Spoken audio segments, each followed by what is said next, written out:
Right జమిలీ ఎన్నికల బిల్లుపై కేంద్రం వెనక్కి తగ్గింది. లోక్సభలో ఇవాళ జమిలీ బిల్లును ప్రవేశపెట్టాలని మొదట నిర్ణయించిన ప్రభుత్వం తర్వాత ఆ నిర్ణయాన్ని ఉపసంహరించుకుంది. సభలో ఇవాళ చేపట్టబోయే కార్యకలాపాల గురించి లోక్సభ సచివాలయం విడుదల చేసిన జాబితాలో జమిలీ ఎన్నికల బిల్లు, కేంద్రపాలిత చట్టాల సవరణ బిల్లు లేవు. ముందుగా ఆర్థిక కార్యకలాపాల బిల్లులకు ఆమోద ముద్ర వేయించుకుని ఆపై జమిలీ బిల్లును సభలో ప్రవేశపెట్టాలని కేంద్రం యోచిస్తున్నట్లు తెలుస్తోంది. అయితే ప్రస్తుతానికి జాబితాలో లేనప్పటికీ స్పీకర్ అనుమతితో ఇవాళ వాటిని ప్రభుత్వం దిగువ సభలో ప్రవేశపెట్టేందుకు కూడా అవకాశాలు ఉంటాయి.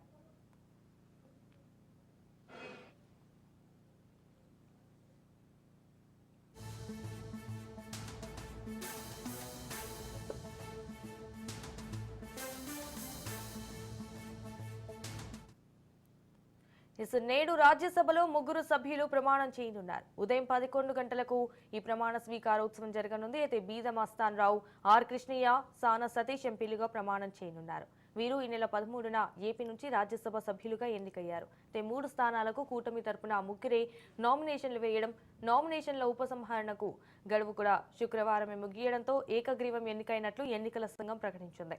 ఎంపీలుగా ఎన్నికైన ముగ్గురు అసెంబ్లీలో రిటర్నింగ్ అధికారి నుంచి ధృవీకరణ పత్రాలు తీసుకున్నారు.